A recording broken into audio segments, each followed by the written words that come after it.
place au parti pris. Pascal Roux, vous restez autour de la table. Abdou Chalmani nous rejoint pour son parti pris international. Et c'est vous qui commencez, Roux, votre parti pris uniforme. L'habit ne fait pas le moine parce que, ça y est, l'expérimentation de l'uniforme à l'école a produit ses premières conclusions et vous nous les détaillez. Ah oui, un an après les premières expérimentations, le constat est clair, ce n'est pas une mesure miracle. C'était à la rentrée 2024, rappelez-vous, à l'initiative du ministre de l'Éducation d'alors, Gabriel Attal, 97 écoles, 14 collèges et 4 lycées s'étaient lancés dans l'expérience de ce qu'on n'appelle pas l'uniforme, on l'appelle la tenue unique. Non, c'est la novlangue. Oui, enfin, c'est en tout cas une autre conception, mais bon, je voudrais qu'on se souvienne comment Gabriel Attal, quand il a été nommé Premier ministre, dans sa déclaration de politique générale, avait expliqué l'idée qu'il en avait. Réarmer l'école, c'est réaffirmer nos valeurs. Car je crois que la transmission du savoir est impossible sans respect de l'autorité, sans respect de nos valeurs républicaines, au premier rang desquelles la laïcité. C'est pourquoi nous déploierons l'expérimentation de l'uniforme à l'école, symbole d'égalité républicaine. Si cette expérimentation est concluante, nous généraliserons l'uniforme en France à la rentrée 2026. Bon, voilà, ça paraît loin, hein, c'est drôle. Alors, lui disait l'uniforme, et donc il a lancé cette expérimentation après. Alors, il n'était pas du tout le seul à y être favorable. Il y avait des gens de droite, il y avait d'autres personnes de gauche républicaine qui l'avaient appuyé. Mais voilà, les premiers résultats d'évaluation sont plutôt mitigés. En fait, personnellement, je suis pas très surprise parce que c'est pas parce qu'on allait endosser une tenue unique que les résultats du classement PISA allaient flamber et que la France allait remonter. C'est pas ça l'enjeu. L'enjeu n'était pas dans les résultats directement. L'enjeu, il était de renforcer la cohésion des classes, d'atténuer les différences sociales, de lutter contre l'exclusion sociale à l'intérieur d'une classe, de défendre aussi la laïcité, d'améliorer la concentration des élèves pour obtenir progressivement de meilleurs résultats. Et tout ça, est-ce qu'on peut l'évaluer? Alors, ce qui est évalué aujourd'hui, enfin, c'est la conclusion principale, c'est que il y a une grande différence entre le sentiment des adultes, c'est-à-dire les chefs d'établissement, surtout, et celui des élèves. Dans le détail, dans le premier degré, 75% des directeurs d'école, donc pour les écoles, considèrent que c'est une évolution positive par rapport au sentiment d'appartenance. 36% considère qu'il y a une amélioration du climat scolaire. Donc en plus, c'est pas lié directement. Il y a un sentiment d'appartenance, mais pour autant, ça suffit pas pour qu'il y ait une amélioration du climat scolaire. Dans le secondaire, c'est légèrement mieux, mais il faut savoir que c'est moins d'établissements où il y a une expérimentation. Sur 22 établissements, la moitié à peu près des chefs d'établissement voient une amélioration du climat scolaire, mais ils sont poignés seulement 11% à établir un lien avec de meilleurs résultats à l'arrivée. En revanche, dans cette étude toujours, c'est le verdict des élèves qui est extrêmement sévère. 57% n'aiment pas leur tenue, 62% affirment ne pas s'y sentir bien. Oui, alors il y a une erreur sur les chiffres, je pense. Oui, c'est 62%. Oui, c'est pas 36%. 62% ne se sentent pas bien avec cette tenue unique, et seulement 11% déclarent qu'il leur donne le sentiment d'être plus sérieux. Bon, alors c'est sur eux que reposent tous nos espoirs. Non, je plaisante, mais bon, il faut regarder les choses en face. Voilà, c'est un pari, c'est une expérimentation. C'est bien de faire une expérimentation d'ailleurs. Hein. Écoutez, le ministre de l'Éducation actuel, il ne cache pas le réel. Globalement, ça renforce le sentiment d'appartenance. On observe également une amélioration à certains endroits du climat scolaire. Dans d'autres endroits, c'est pas forcément le cas. En tout cas, il y a une forme de neutralité à certains endroits, plutôt positive dans l'autre. Et il n'y a pas forcément d'effet évidemment sur les résultats scolaires proprement dit, mais en un an, c'est guère étonnant. Voilà. Donc, alors, il faut noter qu'il y a un établissement dans l'Isère qui avait carrément renoncé à mi-parcours. Et devant les résistances des élèves qui trouvaient les tenues pas confortables et paradoxalement qui étaient mal à l'aise parce que ça les différenciait par rapport aux autres établissements de la région. Parce que les élèves aient envie de continuer à porter leur tenue quand on est ado, quand on est pré-ado, on imagine bien que l'uniforme, c'est pas très populaire, en tout cas dans les premiers temps. Bien sûr. Non, mais c'est pour ça que la question, c'est aussi le temps. Hein, mais moi, j'avais pas pensé à cet élément. C'est la comparaison avec l'établissement d'à côté. Et dans ces cas-là, regardez, écoutez les réactions. Ils étaient pas hyper confortables. En fait, c'était soit trop chaud, soit trop froid. Ils étaient un peu serrés, ouais. Pour les gens qui le portaient pas, on était des gosses de riches, des filles à papa, des bourges. Alors on se faisait un peu chahuter par les autres. C'était pas hyper agréable à vivre. Et il y a même des amis à moi qui se sont fait caillasser au parc par le lycée d'à côté, juste parce qu'ils portaient l'uniforme. Alors moi, ce qui m'a le plus déçu quand même, c'est que le port de la tenue unique n'a pas changé, selon cette étude, les dynamiques d'exclusion au sein des groupes. Concrètement, ça n'a pas empêché les phénomènes de harcèlement, si vous voulez. Il n'y a pas eu d'effet. Et au passage, l'État a dépensé 1,6 million pour la première année pour compléter le financement des collectivités territoriales. Et après tout, le projet qui était de symboliser visuellement la cohésion et de revaloriser l'image de l'école publique, finalement, n'a sans doute pas été assez porté ou partagé. On sait que les syndicats d'enseignants n'y étaient pas favorables, mais les équipes de ces établissements étaient très engagées en revanche. Alors, est-ce qu'un travail de conviction plus clair et plus porté par les élèves pourrait apporter des résultats ? Est-ce qu'il ne faut pas d'abord attendre un peu, juger à plus long terme en réalité ? La généralisation, en tout cas, n'est plus prévue à cette heure-ci. Mais ceux qui se sont engagés ne renoncent pas et veulent continuer. Et il y a eu même une augmentation du nombre d'établissements qui sont engagés dans cette expérience. Donc finalement, ça reste intéressant. Il doit y avoir beaucoup de choses à corriger, évidemment.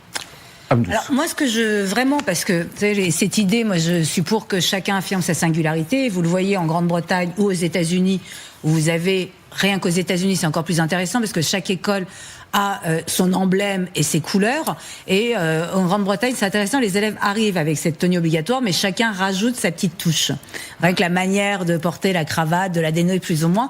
Donc il y a quand même cette manière de se singulariser, ce que je trouve indispensable au moment de l'adolescence, etc. Ce qui est intéressant, et là je prends l'exemple américain, et on est nourri de séries et de films américains, c'est que le fait d'avoir que chaque école ait au moins son emblème, ses couleurs. Et c'est là aussi, on le voit aux États-Unis, au niveau des très jeunes, les compétitions sportives, c'est que tout d'un coup, il y a quelque chose qui vient surpasser le quartier dont vous êtes originaire, votre religion, votre ethnie, votre couleur, parce que avant tout, c'est cette école. Et on sait qu'à ces âges-là, on est extrêmement influençable, et d'avoir autre chose, quelque chose quelque part que vous avez choisi et qui réussit à fédérer en dehors de votre origine familiale, etc., c'est quelque chose qui peut être extrêmement positif. Et c'est là où, pour moi, c'est lié au sport. Je pense qu'en France, c'est quelque chose qui manque énormément. Que si on avait un système de sport beaucoup plus marqué, où chaque élève avait l'obligation de choisir un sport, et je mets les échecs dans le sport, je tiens à le dire, avoir son équipe, l'école de son équipe, et que ça était lié à des emblèmes, à une couleur, à quelque chose à défendre, c'est quelque chose qui là permettrait une cohésion sociale beaucoup plus forte, un sentiment de fierté qui ne serait pas lié à la naissance. Et ça, c'est quand même quelque chose de merveilleux. Du commun. Pascal, en un mot, j'ai vu beaucoup de collégiens et jeunes gens à l'école en uniforme dans les territoires d'outre-mer. C'est culturel. Oui, c'est-à-dire que c'est intéressant parce que c'est l'éducation nationale, c'est la France. Et alors par culture, c'est une technique qui remonte à loin, pratiquement au moment de la départementalisation. Ça a toujours été comme ça. Et ils arrivent le matin avec leur uniforme. Ça, c'est en général assez chic, je trouve, assez élégant. Et j'ai jamais entendu qui que ce soit faire la moindre remarque. Donc je pense quand même qu'il faut persister un petit peu. Votre parti pris économique, petit colis, grosse déception, c'est bien de revenir en arrière, de ne pas perdre de vue les informations dont on a tellement parlé. Et on se souvient de cette taxe sur les petits colis pour lutter contre comment on appelait ça, l'habit, la junk. Oui, comment on appelait ça, la mode. C'est la mode éphémère. Fast fashion. Voilà, fast fashion. Oui, pardon. Pour parler en bon français. Pardon.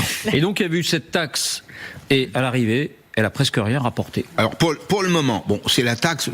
Sur le constat, je suis d'accord avec vous, c'est la taxe qui fait plouf. Mais le feuilleton n'est pas tout à fait terminé. La loi de finances 2026, c'était dans la loi de finances 2026, avait inauguré le principe d'une taxe sur les petits colis extra-européens. On précise extra-européens. L'enjeu, c'était évidemment de viser les plateformes. C'était de fiscaliser notamment les envois de Chine via les plateformes de marché que nous connaissons. C'était une taxe dite petits colis et elle portait sur les envois de moins de 150 €. Je vous rappelle la règle, d'ailleurs, c'était un morceau de taxe par famille de produits. Et donc ça n'a pas tout à fait marché. Et on va directement au fait, oui, pour le moment c'est un échec. C'est-à-dire à ce stade. Le rendement de la taxe, apprend-on de la Direction générale des douanes, pas mieux placé qu'un douanier pour dire les choses, est de 2,3 millions d'euros, alors que la mesure devait rapporter 400 millions d'euros par an. On simplifie les choses, 33 millions d'euros par mois. Donc 2,5, grosso modo, et on en attendait 33 sur un mois. Alors, pourquoi ça n'a pas marché ? C'est quand même la question qu'il faut se poser. Parce que les plateformes, Shein, Temu, AliExpress, etc., sont parvenues à mettre en œuvre des stratégies de contournement. Elles ont contourné les règles, elles ont trouvé des passagers clandestins en passant par exemple par d'autres pays européens. Et un de nos voisins, la Belgique. Alors, il y a en Europe... La Belgique n'a pas pris de taxe contre ces petits colis. Mais vous allez voir qu'on va y venir, on va y venir progressivement. Alors, il y a en Europe ce principe de libre circulation des hommes et des personnes et des biens dans l'Union européenne. Et donc, le déport, c'est extrêmement spectaculaire parce que la mesure, elle est votée au mois de mars. Le déport est de 90%. C'est-à-dire sur 100% de colis qui arrivaient en France, dès lors que la mesure est adoptée, 90% vont passer par la Belgique. Je vais vous donner un chiffre très simple. Il y avait au tout début de la fiscalisation de ces envois 500 000 déclarations jour au mois de mars. La mesure commençait. On prend cette décision qui évidemment est une décision un peu dissuasive pour le consommateur et on passe de 500 000 à 50 000. Voilà, donc vous retrouvez les 90% pratiquement.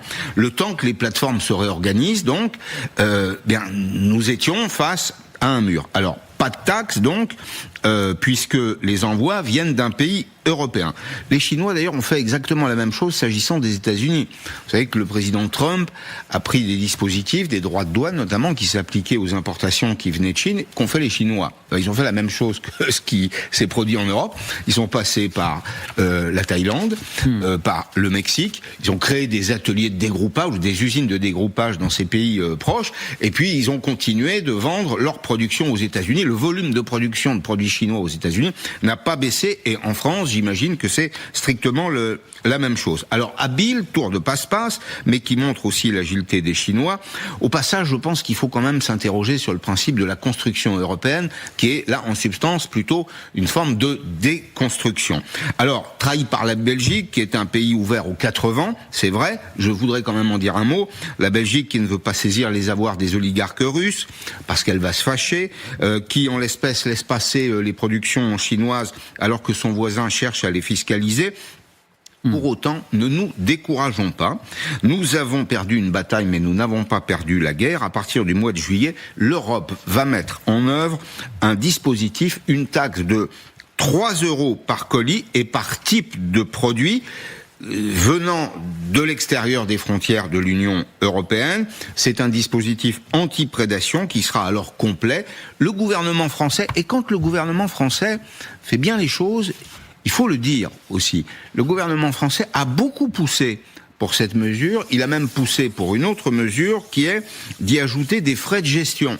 C'est-à-dire, au fond, de rendre un peu moins attractif le petit colis qui vient de Chine avec des produits à prix totalement discountés. Donc la France a choisi d'appuyer ce dispositif. Elle l'a vendu à ses partenaires qui l'ont accepté. Et donc au 1er juillet, il faudra trouver une autre méthode, ne plus passer par la Belgique, peut-être aller chercher des solutions ailleurs.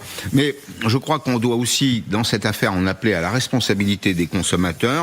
J'ai juste une question. Est-ce que vous voulez garder chez vous, adresse à tous ceux qui nous regardent aujourd'hui, est-ce que vous voulez garder chez vous un commerce de proximité ?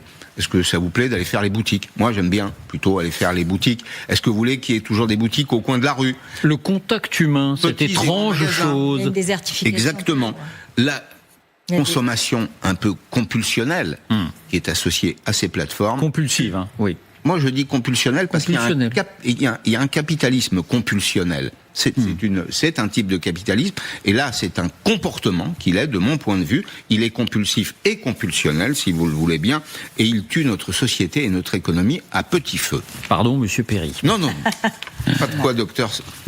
Abnouz, votre parti pris international. Alors, vous avez scruté aussi la visite de la délégation américaine en Chine, mais vous vous êtes attaché non pas à Donald Trump, mais à un autre homme, un certain Elon Musk, et vous dites « Show Musk go on ». Alors, je vais réutiliser un terme que j'ai utilisé hier pour parler de notre rapport aux talibans, et c'est le mot schizophrène, parce que dans cette visite de Elon Musk dans les bagages de Trump en Chine, il y a et de la schizophrénie et de la fascination. Schizophrène parce que cet homme qu'on connaît tous et qui se drape sans cesse dans la liberté d'expression absolue, qui le défend, c'est la raison pour laquelle il a acheté Twitter, qu'il a transformé en X, va poser ses souriantes valises dans le pays au monde qui censure le plus. C'est qu'en Chine, vous n'avez pas de X, vous n'avez pas d'Instagram, vous avez que les réseaux sociaux chinois. Fascinant parce que cette schizophrénie dit beaucoup de la relation sino-américaine, et je finirai là-dessus. Donc, concentrons-nous sur Elon Musk, qui est arrivé accompagné d'un de ses enfants. Alors, je suis incapable de donner le nom parce que c'est une équation mathématique. C'est un atout de charme en plus, mais aussi certainement parce que Elon Musk le sait. Lui et ses nombreux enfants, alors au dernier recensement, j'en étais à 12, mais je pense qu'on est déjà à 11 ou à 12, je sais plus. J'ai pas réussi à trouver. Lui, c'est son chouchou, c'est celui qui l'a régulièrement sur les épaules. Exactement. Eh bien, c'est un rôle modèle en Chine, figurez-vous, je vous en avais déjà parlé. C'est Nathan Zhang, PDG d'IF USA, une clinique de fertilité très importante aux États-Unis, qui nous l'avait rapporté. Elon Musk est devenu un rôle modèle pour les clients chinois ultra riches qui veulent désormais, je cite, forger une dynastie familiale inarrêtable sur le modèle de Musk. Ne riez pas, c'est très sérieux. Beaucoup disent même qu'ils vont faire énormément d'enfants qui épouseront les enfants nombreux de Musk, et comme ça ils dirigeront le monde. C'est tout ça est tout à fait sérieux. D'ailleurs, il suffit de regarder les images, vous allez voir Elon Musk à table, et là vous voyez à quel point c'est un réel modèle. C'est vraiment considéré comme un visionnaire extraordinaire. Tout le monde veut se faire photographier avec lui. Vous avez là à côté le PDG d'une des plus grandes entreprises de téléphonie qui veut absolument, et lui il est là et vous allez le voir soupirer parce que grosse fatigue, ça y est, je suis une star, je le sais quoi. Et là vous avez Tim Cook, le PDG sortant d'Apple, qui veut aussi sa photo. Donc là il est un peu au paradis parce que. Et là, ce qui est intéressant dans Musk, outre le fait que ça soit une star en Chine, c'est que c'est le génie de la contradiction fait homme. Son réseau social X est donc banni en Chine, et ses satellites Starlink, vous allez me dire, ces satellites Starlink fournissent une aide logistique à Taïwan. À Taïwan, que la Chine voudrait squatter, pour le dire simplement. Et comble de la contradiction fait homme, et là vous allez adorer, Musk a reçu au Pentagone il y a moins d'un an, quand il faisait partie du gouvernement, là il filme les autres forcément, parce que c'est Musk quoi. Il y a à peine un an, il a reçu un briefing classifié sur les plans de guerre américains contre la Chine. Et c'est là où c'est fabuleux. Un scénariste hollywoodien n'aurait pas osé imaginer le pitch. Un homme dont les intérêts économiques colossaux sont en Chine a accès aux secrets militaires américains concernant la Chine. Mais qu'est-ce qu'il est allé chercher là-bas aussi, s'il n'a pas le droit d'installer X, s'il n'a pas de Starlink là-bas, au contraire? Encore mieux que ça. Non, alors ça, j'arrive tout doucement parce que vous allez adorer ce qui se passe avec Starlink, parce que l'armée populaire de libération de Chine désigne Starlink comme, je cite, une menace stratégique, et a simulé son anéantissement par une ogive nucléaire. Ils ont mis ça en scène spectaculaire. La Chine a aussi déposé plainte devant l'ONU après que des satellites SpaceX ont failli percuter la nation spéciale chinoise. Donc la Chine a décidé à lancer une grande opération pour concurrencer Starlink. Alors, je rappelle que la flotte de Elon Musk se rapproche désormais de 9400 unités en orbite contre quelques centaines pour la Chine. La guerre des satellites se joue dans les étoiles, mais ce qui n'empêche pas du tout Elon Musk d'aller régulièrement en Chine, s'asseoir avec le Premier ministre Li Qiang pour boire le thé. Vous allez voir les images. Ça, il le fait assez régulièrement. Et pourquoi ? J'arrive, vous avez vu la petite montée. Il arrive parce qu'en Chine, c'est quoi ? C'est la Gigafactory Tesla de Shanghai, ouvert en 2019, pas n'importe comment, grâce à 1,4 milliard de dollars prêtés par les banques chinoises d'État. D'ailleurs, je suis pas sûr qu'il y ait de banques chinoises qui soient pas d'État, et qui s'est agrandi encore en 2025. Chaîne de production gigantesque, milliards investis, milliers d'emplois. Alors Musk a besoin de la Chine parce que sans Shanghai Tesla, Tesla est une entreprise qui va mal. Qui va mal parce que là, l'ironie est extraordinaire. Du fait de son positionnement pro-trumpiste, Musk a quand même perdu beaucoup sur le marché occidental. Donc, ça le rend encore plus dépendant du marché chinois. Tesla tire plus de la moitié de ses livraisons et la majorité de ses profits de Chine. C'est pas extraordinaire, ça? D'ailleurs, c'est d'autant plus étonnant que les marques chinoises de voitures électriques... Oh, vous allez me crier, mais j'avais une... Je sais que c'est jeudi, en plus je suis hyper excitée parce que j'ai adoré faire ça. J'aime tous mes partis pris, mais j'avoue que là je me suis beaucoup amusée. Parce que j'ai découvert ça que je ne connaissais pas. Les Chinois appellent cette tactique avec élégance, je cite, l'utilisation du commerçant comme otage.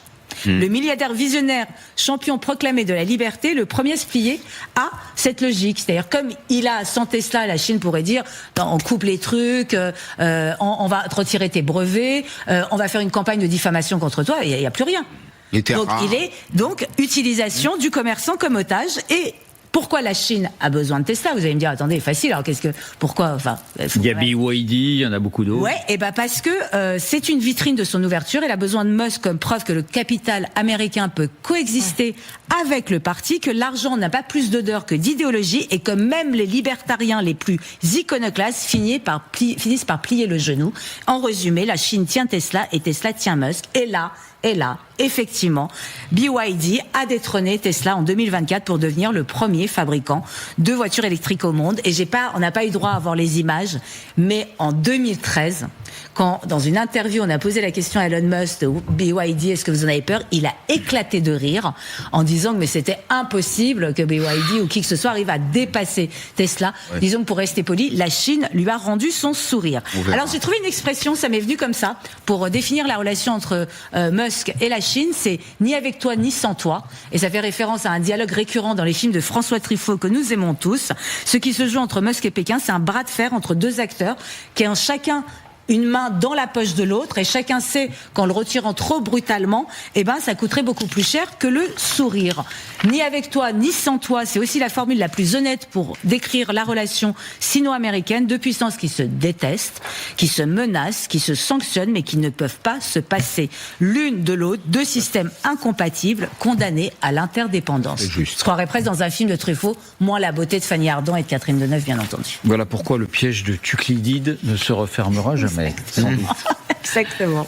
Merci à vous trois pour ces partis pris.